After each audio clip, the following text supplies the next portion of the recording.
साथियों, दिव्यांगन चैनल अभी तक केवल दिव्यांगों की आवाज़ उठाने के लिए जाना जाता था, लेकिन इस अमृत महोत्सव में आज़ादी की 75वें वर्ष में अपने दायित्व को न भूलते हुए इस दिव्यांगन चैनल ने एक पहल की है और आज़ादी के इस कार्यक्रम में जहां समाज के दिव्यांगों के योगदान को बढ़ चढ़ के इस चैनल ने प्रदर्शित किया है, वहीं साथ एक अनूठी श्रृंखला का आज आगाज होने जा रहा है सीतापुर जनपद से। मैं प्रवीण सिन्हा, जहां सीतापुर की धरती पे 962 फ्रीडम फाइटर्स यानी स्वतंत्रता संग्राम सेनानियों ने अपनी एक अलग कहानी लिखी। उन 962 कहानियों में जो अंतिम कहानी लिखी गई वो आदरणीय श्री शिव नारायण लाल शर्मा जी, जो सीतापुर जनपद के अंतिम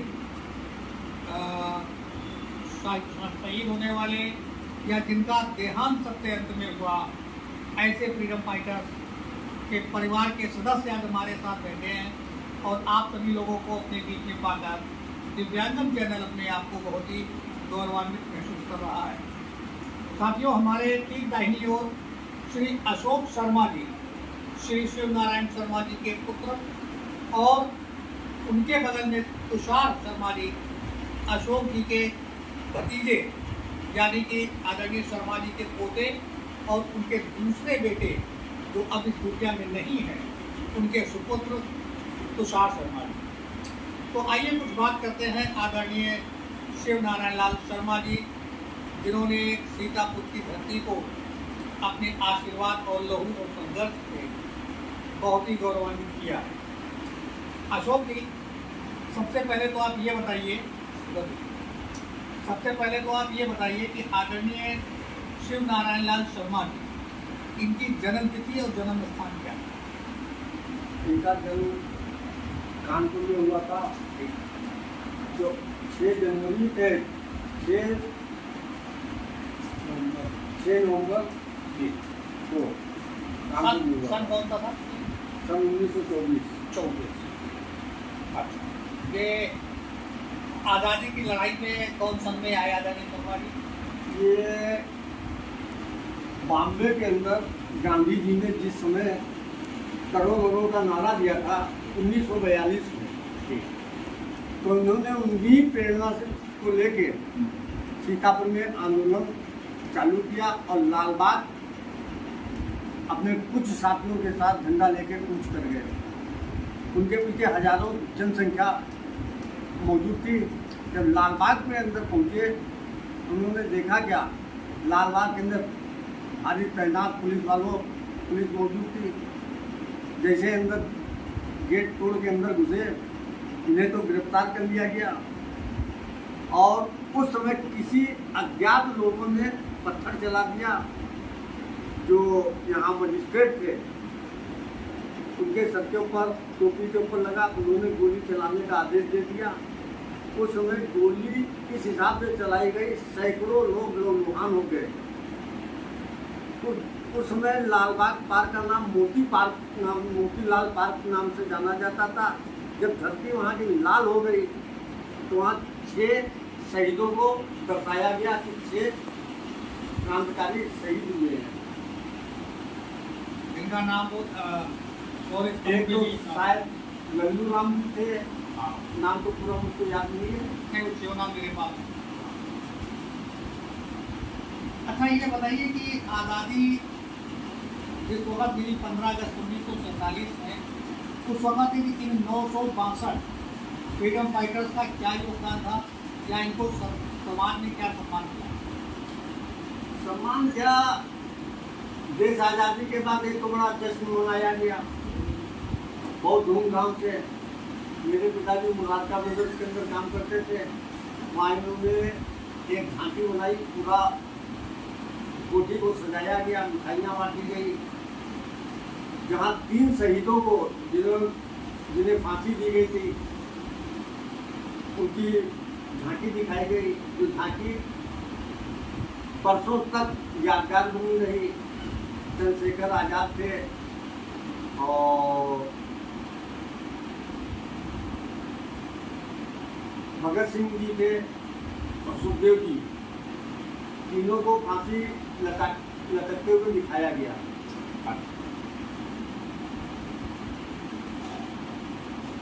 अच्छा, जैसे कि अभी पिछले कई वर्षों से मैं भी साक्षी रहा हूँ और आप भी जानते हैं कि मैं फ्रीडम फाइटर फैमिली से मैं खुद हूँ, तो ये कालांतर की जो सरकारें हैं पिछली 10, 20, 25 साल की, इनका समाज में स्वतंत्रता संग्राम सेनानियों के प्रति क्या रवैया रहा और इनको क्या क्या सुविधाएं मिलनी जो चाहिए थी वो मिली कि नहीं मिली, और क्या कौन सी मिली, इस पर फोकस किया जाए।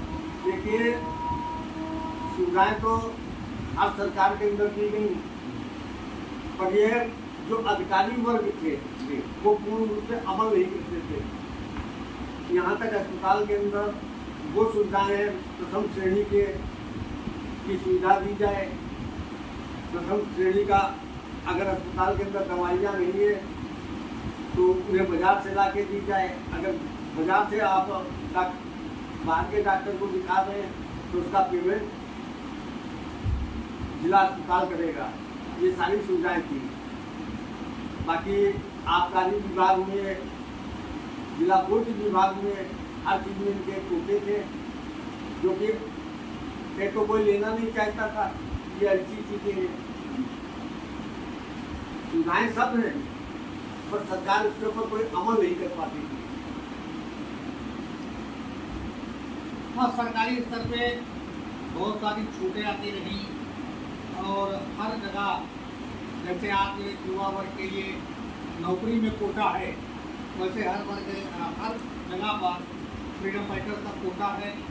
और जहाँ तक मैं जानता हूँ कि फ्रीडम फाइटर ने कभी इस बात की लालसा नहीं करी कि हमको ये हक मिले।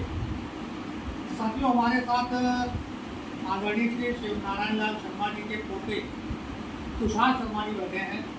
तुषार जी से मैं ये जानना चाहूँगा कि क्या आपके समय कभी आपके दादाजी ने कुछ आज़ादी की कहानियाँ कभी आपको सुनाई या बताई? अगर हाँ, तो उस पर कुछ बता दीजिए। थोड़ी बहुत ही सुनी है उनके जुबानी, लाल पास वाली जो भी कहते हैं बताई, वही सुनी है ज़्यादातर। अच्छा, और कभी दादा पोते में कभी कुछ बात हुई हो, कभी दादाजी ने कुछ आपको आज़ादी के संबंध में या इस आज़ाद भारत को स्वतंत्र रखने के लिए कुछ सिद्धांतों की कभी कुछ शिक्षा दी हो तो बताएं। उन्होंने तो हमेशा यही कहा कि कभी किसी से भी बैर मत रखो, अपना काम से काम रखो। इसके अलावा वो हमेशा यही कहते थे कि हमेशा सच बोलो।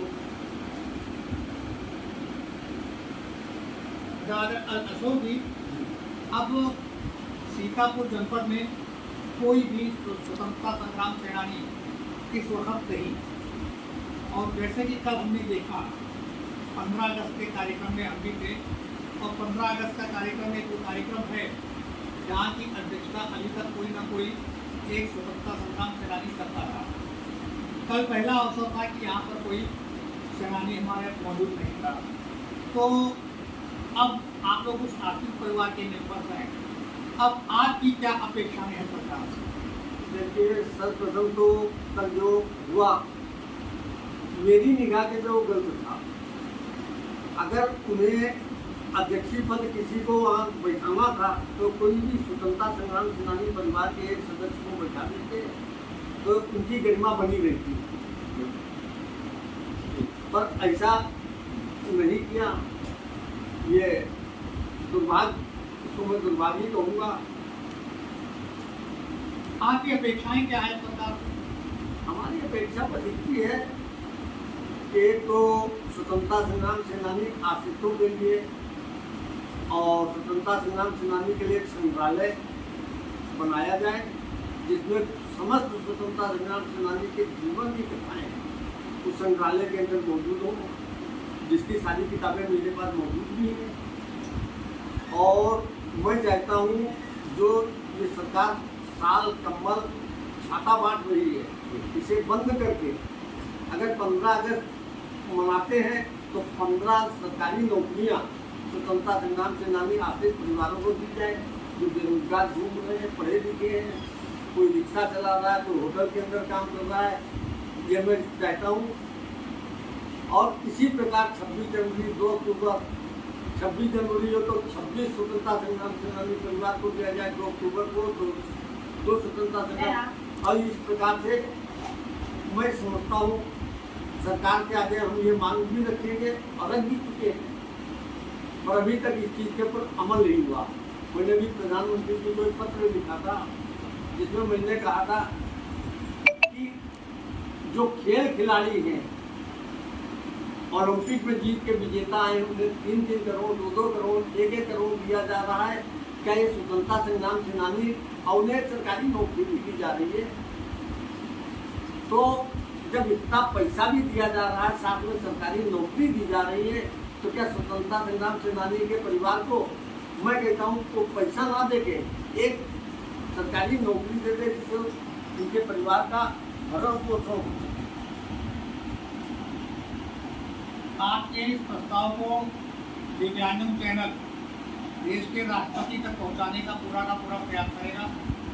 और साथ में आपसे एक मैं व्यक्तिगत वादा भी करता हूं कि हम और आप मिलकर एक पहल के रूप में सीतापुर जनपद में एक स्वतंत्रता संग्राम सेनानी परिषद का एक संग्रहालय बनाने की शुरुआत करेंगे। इसमें हमारे बीच में कुछ एक नाम है, जैसे बाबू महन गोपाल महन जी का, और एक डॉक्टर अवधेश के परिवार में आप बैठे ही हो, और एक योगेंद्र दत्त त्रिपाठी जी का।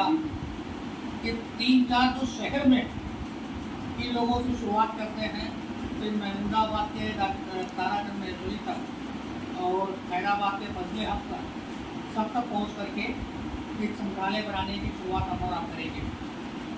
तो अशोक जी और तुषार जी, आप लोगों ने दिव्यांगम चैनल के लिए अपना बहुत महत्वपूर्ण समय दिया और एक अच्छी जानकारी दी कि जिससे ये पता चला कि आज़ादी की लड़ाई में आदरणीय शिव नारायण लाल शर्मा जी पहले व्यक्ति थे जिन्होंने 18 अगस्त सन 42 को अंग्रेज़ों के खिलाफ भारत छोड़ो आंदोलन का झंडा उठा करके बिगुल बजाया और जनपद में स्वतंत्रता संग्राम सेनानी परिषद के अंतिम सदस्य थे जिनका देहांत अभी बहुत हाल ही में हुआ। यानी कि 962 सेनानियों में 961 पहले ही अपने अंतिम सांस ले चुके हैं। और ये आदरणीय शर्मा जी ने भी 8 जून सन 2022 को अपने अंतिम सांस ली। तो मैं आप लोगों का बहुत बहुत तहे दिल से शुक्रिया अदा करता हूँ। धन्यवाद।